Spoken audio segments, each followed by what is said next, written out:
Hello everyone and welcome to our educational session. My name is Paul Arsov and I'm the founder of the Decentralized Web project. We're building a decentralized communication and advertising platform, and we did release an NFT marketplace and collection of NFTs based on three-dimensional objects.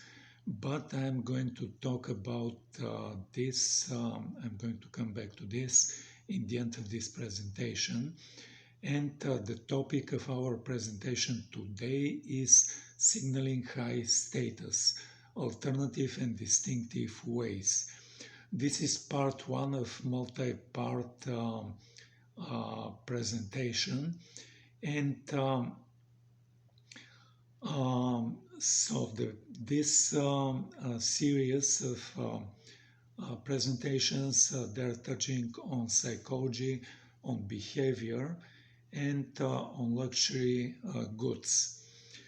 For example, let's say you don't know by face Mark Zuckerberg, and you happen to be in San Francisco and you see him, but you don't recognize his face as the founder of the Facebook Meta. So this distinctive way he's dressing and he's behaving, which give subtle clues for people to know that this person is a high status person, high net worth person, and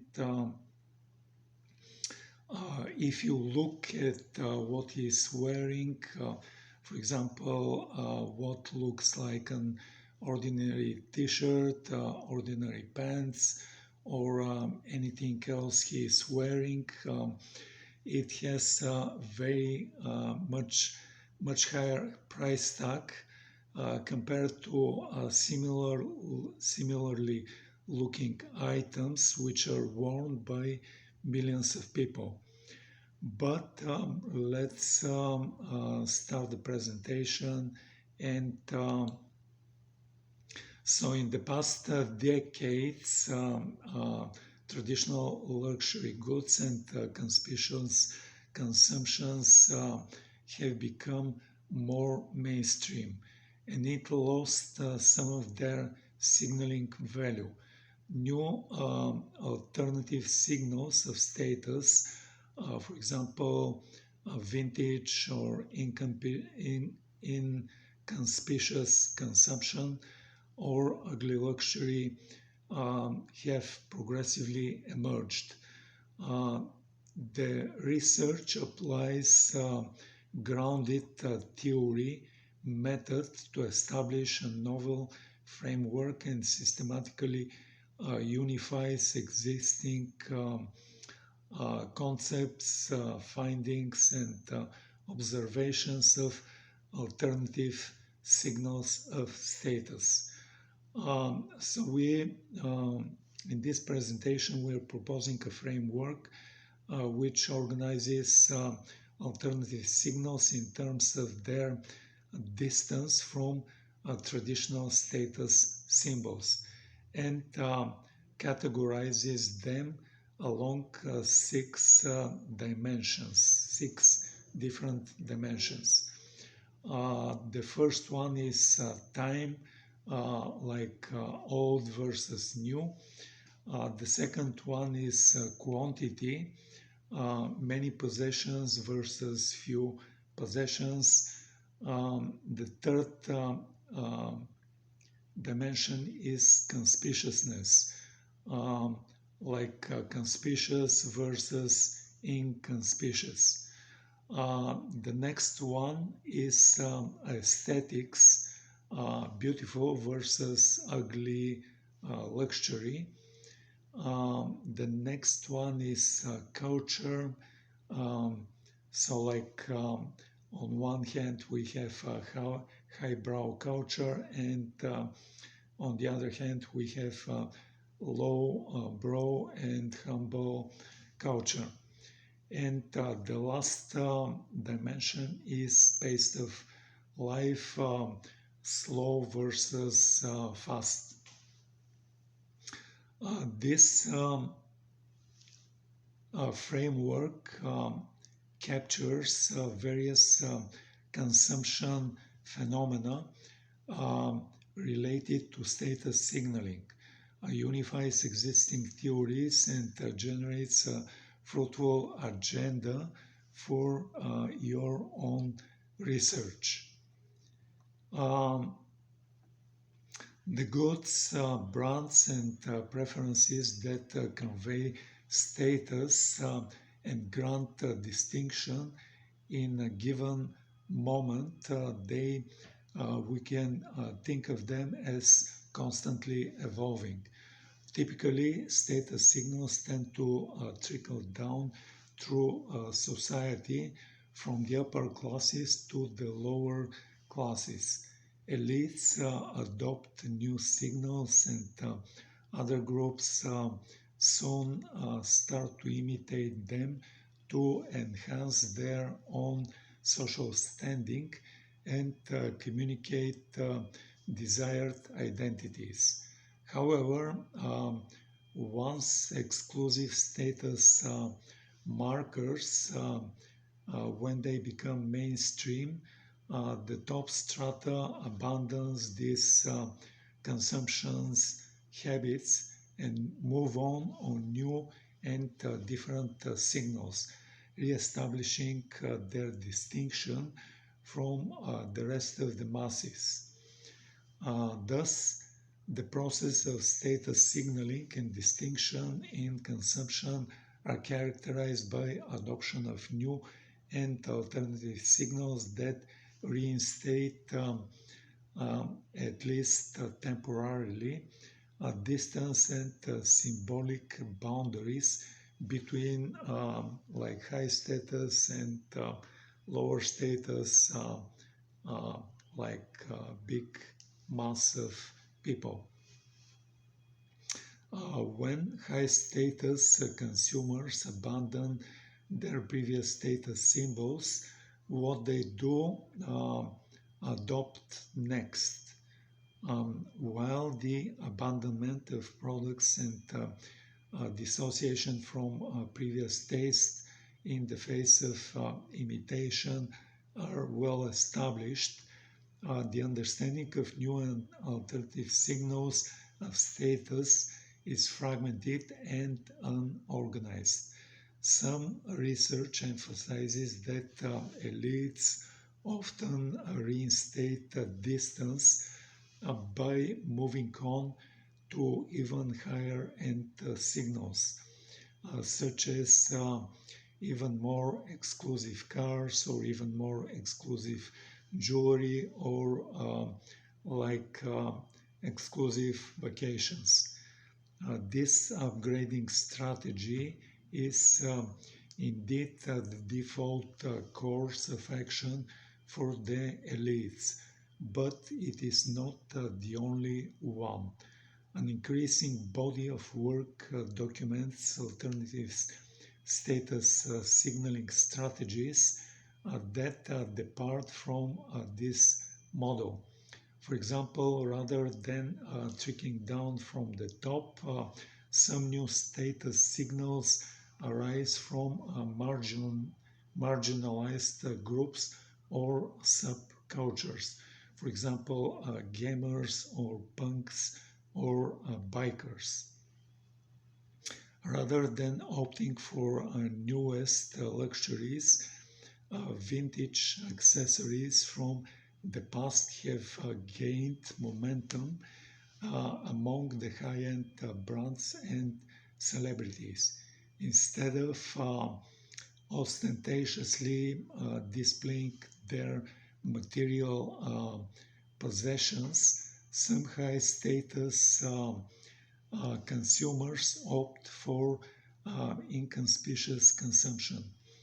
While the literature so far has dealt with these non-traditional status signals in isolation, this presentation based on research uses grounded theory methods to establish a novel framework that unifies existing conceptualizations, findings, and observations on alternative signals of status into a single theoretical account.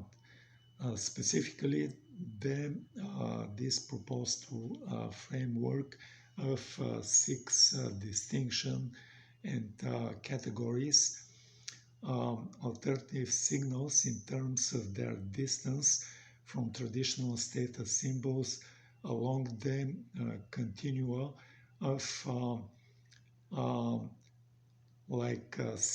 these six dimensions: time, quantity, conspicuousness, aesthetics, culture, and pace of life. In social hierarchy, status, like if we look at the meaning of status, it is a Latin word deriving from stare, means to stand. It refers to one position relative to others on a variety of dimensions, such as wealth, such as knowledge, such as kinship, or etc. Thus, status evolves and evokes the imagery of hierarchy of positions and the valued dimensions along which status is typically assessed are economic capital, for example, money and property; cultural capital, like domain-specific knowledge, educational qualification; and social capital, like connections and social networks.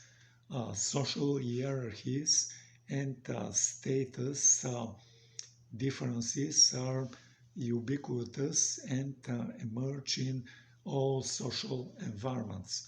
A high rank on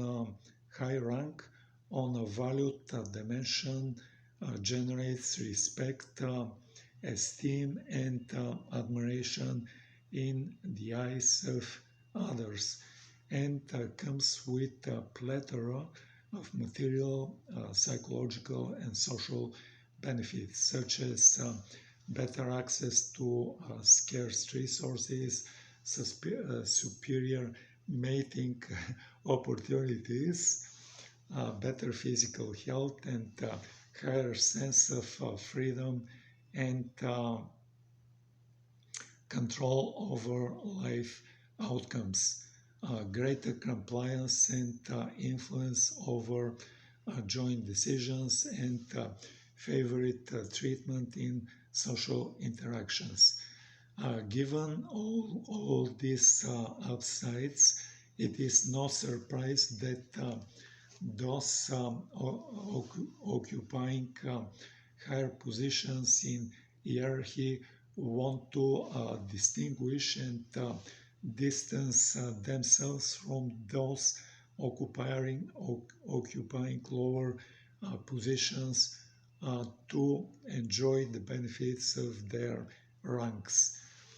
Distinction refers to desire of people to be exclusive, to be different, to dissociate themselves from the common herd. The desire for distinction from subordinate tiers is an important motive shaping in-group dynamics and practices. But how can the top strata communicate their high rank and distinguish themselves? Throughout history, consumptions, for example, products, brands, experiences, lifestyles, has been recognized as suitable means for people to signal their position in social hierarchy and distinguish themselves from others. Um, for example, classic conspicuous consumption operates as a credible signal of status um, through the visible usage of expensive luxury goods that only the elites can afford to buy and wear. As previously indicated, status signaling through consumption is dynamic. When imitated by subordinate tiers, high status consumers typically move to even higher end status markets. That is, they may opt for luxury goods and experiences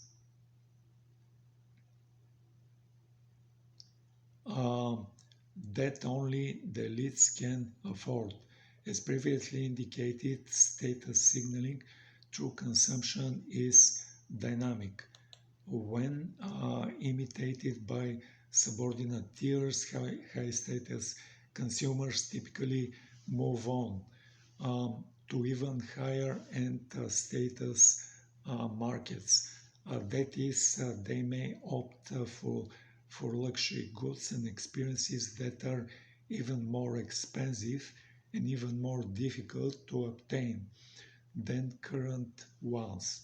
Although upgrading to higher end status is the default strategy maintained by well-known trickle-down theories, and indeed many high-status consumers still opt for to this day for this.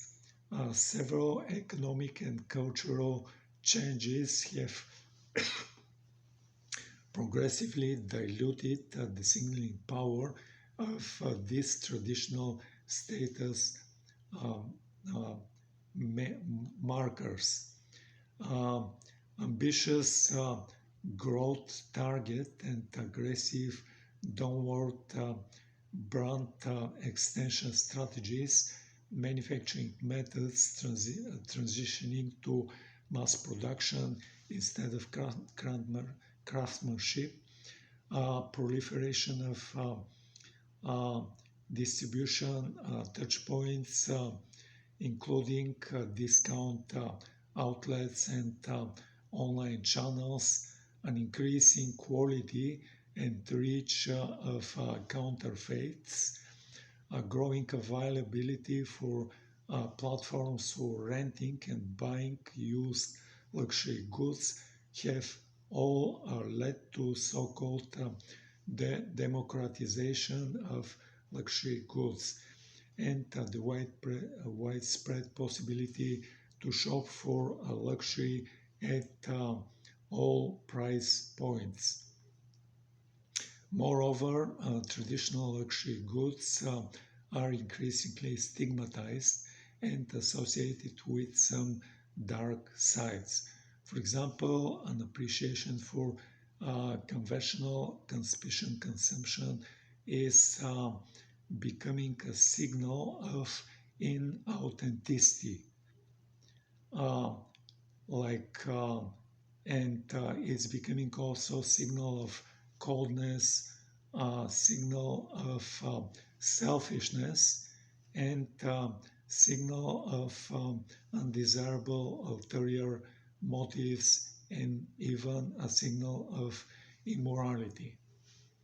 Accordingly, in the past decades, traditional conspicuous consumption and luxury goods have progressively lost much of their luster to become too mainstream to grant distinction to the top strata.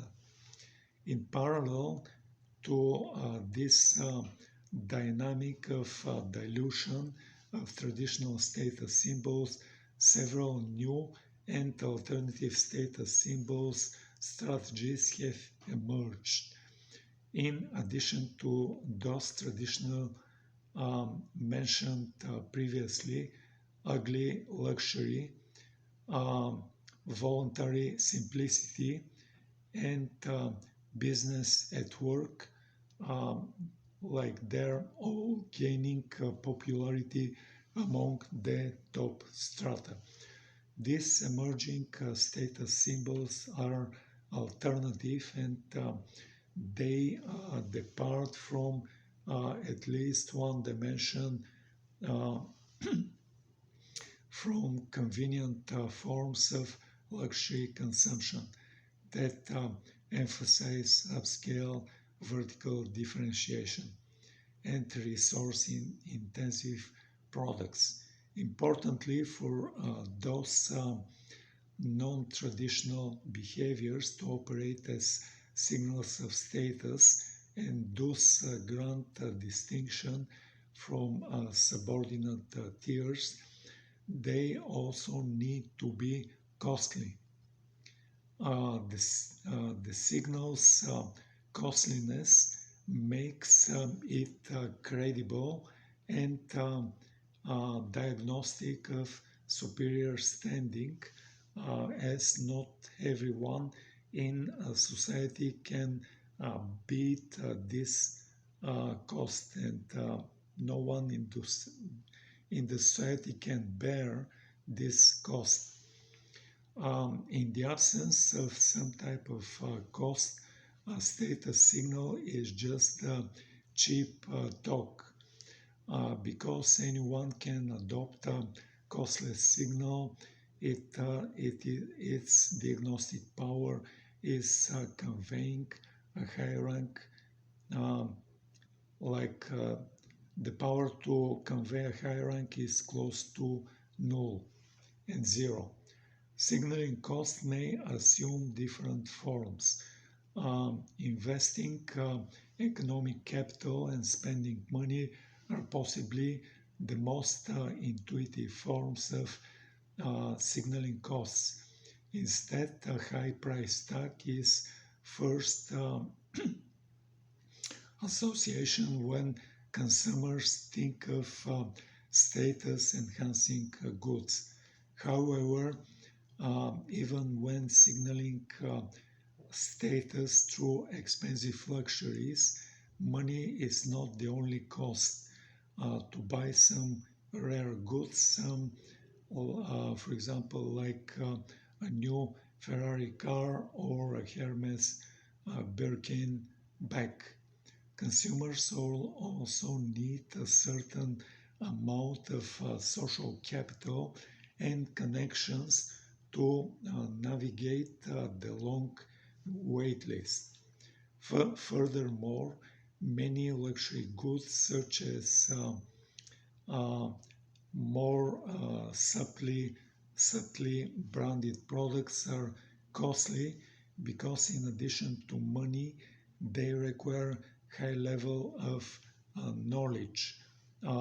They require cultural capital to correctly identify and understand to by the users. Um, in another way, time also represents a form of signaling costs. Attaining specialized education, for example, requires a concentrated attention over a long period of time and is only accessible to those who can afford not to work for a living. Uh, Relatedly, in an increasingly liquid world, mobility, flexibility, and openness to change have emerged as a new type of signaling that only the new global and professional elites can trade. Signaling costs can also manifest in the form of misidentification risks. According to counter signaling literature, non-conforming and omitting valuable information about oneself operate as costly status signal because these behaviors involve significant misidentification.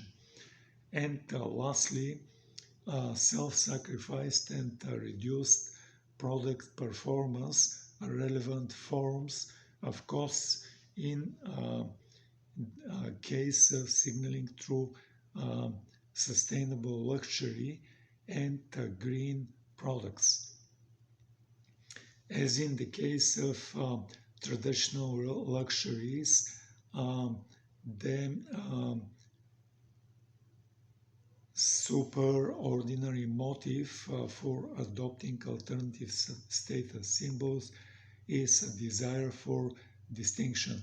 However, as discussed subsequently, each type of signal is also driven by specific additional motives such as authenticity, uniqueness, sustainability, and openness. So far, the literature and the research has dealt with those non-traditional signals in isolation. By contrast, this presentation aims to establish a unified framework based on overreaching construct of distance.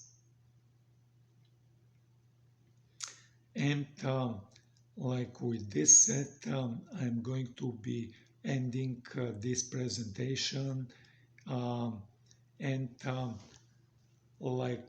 in the next several presentations, we're going to look at a variety of these 6 dimensions that I did mention, and what is this unified framework based on distance. As I mentioned, I am ending this part 1 of this presentation, and I will be coming back to the thing that I mentioned in the very beginning. My name is Paul Arsov once again, and I'm the founder of the Decentralized Web project. We are having decentralized communication and advertising platform, and recently we did release a marketplace and collection of NFTs based on 3-dimensional objects. What is unique, special, and distinctive about our 3-dimensional object is that we have our own 3D software engine, which reads the 3D NFT file. It opens a window on a computer screen and it loads the 3D NFT on this window that it just opened. The next action of our 3D software engine is to start animating of this 3D NFT in a way of moving it in a random fashion around the window it did open. But in addition to this opening a window, loading and animating of the 3D NFT, our 3D software engine has multiple additional capabilities. The first capability of our 3D software engine is the capability of speaking. Our 3D NFTs can speak in one of 3 different voices. The 3D NFTs can speak either in a male voice or in a female voice or in a whisper kind of a voice. In addition to the 3 basic voices, there are 3 different flavors of voices. A voice can be spoken in a normal speed or in a fast speed or in a slow speed manner. Like if we take, for example, a male voice and it is spoken in a slow speed manner, then this voice can come as the voice of a very masculine person or the voice of a very old person. And if on the other hand we take a female voice and it is spoken in a fast speed manner, then this voice can come as the voice of a little girl or the voice of a funny person. The next additional and important capability of our 3D NFTs is the capability of voice recognition. For example, if we have a 3D NFT in a window and it is moving in a random fashion, being animated, then we can issue our very first voice command to the 3D NFT to stop moving. And then the 3D NFT is going to stand still and stop moving. We can issue following voice commands to the 3D NFT to move left, move right, move up, move down, zoom in, zoom out, rotate. And then the 3D NFT is going to fulfill each one of these separate voice commands and move left, then move right, move up, then move down, come closer, zoom in, go further away, zoom out, and start rotating. The next additional and important capability of our 3D NFTs is the capability of them having basic artificial intelligence. Wow, really wow. You can ask the 3D NFT what is your name, and then the 3D NFT is going to reply with their name. You can ask the 3D NFT who are you, and then the 3D NFT is going to tell you in a few sentences who they are. You can ask the 3D NFT to describe something. For example, describe Web3, or describe decentralization, or describe Russia. And then the 3D NFT is going to describe in few sentences about Web3 or about decentralization or about the country called Russia. The last additional important capability is the capability of us users seeing the 3D NFTs in real 3 dimensions. Currently, the 3D NFTs are displayed on a flat 2-dimensional computer screen, and we are using our imagination to imagine the 3D NFT in 3 dimensions. But we will be having a second version included in the file of the 3D NFT, and this second version is going to be like displaying the 3D NFT in a way of stereoscopics. What stereoscopics means is that part of the 3D NFT is going to be displayed in red or reddish colors, and another part of the 3D NFT is going to be displayed in blue or bluish colors. Then we can go to the users. Our users can go to our NFT marketplace, and probably this is the moment I can tell you the name and the URL of our 3D NFT marketplace. This is 3dnft.decentralizedweb.org. Once again, the name of the website and the URL is 3D NFT, and 3D NFT is typed in a way of the number 3 followed by the letter D followed by 3 other letters NFT, and it is altogether 3D NFT. Then there is dot, then there are two words, decentralized and web, and they're all together, decentralized web. Then there is dot, and it ends with org. Once again, 3dnft.decentralizedweb.org. When you click and load this URL, you're going to see the main page of our website. You can see a composite image of our very first collection. You can click on this composite image and you're going to see all of the items in our first collection of 3D NFTs. On the top of the screen, you're going to see a link to accessories. When you click on this link, you're going to see that we offer special glasses. You can order one pair of these glasses, and when you receive these glasses, you're going to see that one lens of these glasses is red and the other lens of these glasses is blue. Then you can put these glasses on, and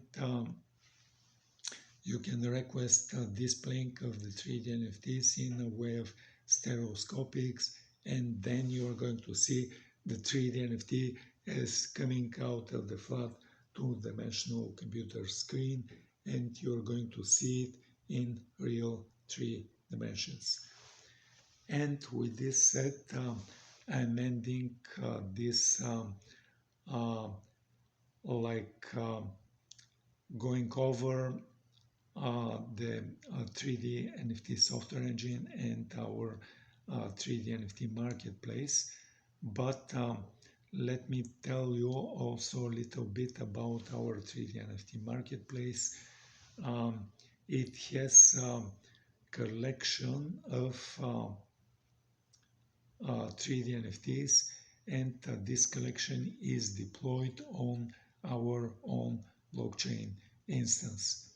Our own blockchain instance runs Ethereum software, and this is the same software which runs on Ethereum mainnet or on Binance Smart Chain or on Polygon Matic or on Avalanche Avax, on many others blockchains which are in public use. With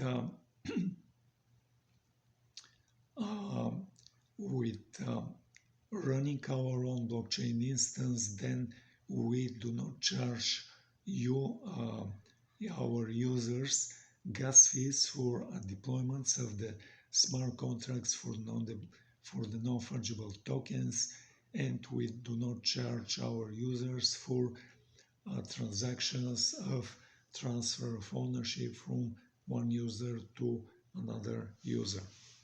In addition to allowing and having our own blockchain instance, then we allow our users to use multiple crypto coins for buying and then receiving proceedings from sale from our 3D NFTs.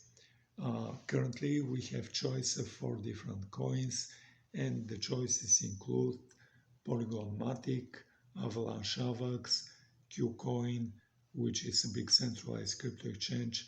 They have a coin called KCS, and we have a choice of using Solana Sol as well. In addition to buying and receiving proceedings from sale in crypto, we have a second parallel and independent way of buying and selling our 3D NFTs, and it is done entirely in fiat currency. For example, if you are the user, you come to our 3D NFT marketplace, you click on NFT that you want to buy, and then you're going to be presented with a screen which makes you choose between 4 different crypto coin or a fiat payment with fiat currency. Let's say you choose to pay with fiat currency, you click on the button to advance next, and you're presented with a screen to put the number of your debit card or credit card um, to use as a payment for purchase for the 3D NFT. When you complete this transaction, what is going to happen is there's going to be a transfer from your national fiat currency to US dollars, if different from US dollars, and the payment is going to be deposited in our bank account. Then we're going to follow this action with the second action, and we're going to transfer the initial ownership from our marketplace to you, and you become the first user of this 3D NFT. So let's say you are going to play for a while with this 3D NFT, and at some point you decide to put this 3D NFT for sale. You decide on the price you want to put for sale, and then you click on the button which then is going to list this 3D NFT for sale. So let's say there is a second buyer. They come to our 3D NFT marketplace. They click and browse through the collections of 3D NFTs, and they like and want to buy the 3D NFT of you, the first and current user of this 3D NFT. So let's say the second buyer decides to pay with fiat currency as well. So what is going to happen is there's going to be a conversion from the national fiat currency to US dollars, and the national fiat currency of the second user could be different than the national fiat currency of the first user, and it could be different than US dollars.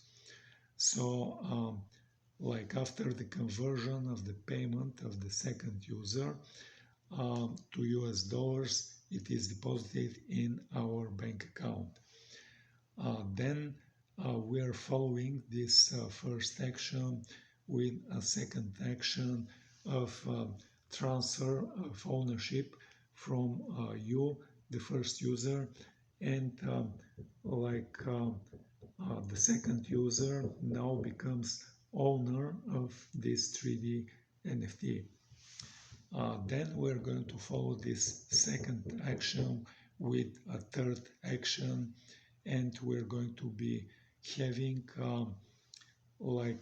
transfer and conversion from US dollars, transfer from our bank account, and conversion from US dollars to the national fiat currency of you, the first user, and this transfer is going to be deposited in your bank account. So with this said, I did describe the second parallel and independent way of buying and selling of our 3D NFT done directly and entirely in fiat currency. With this said, I will be ending this presentation.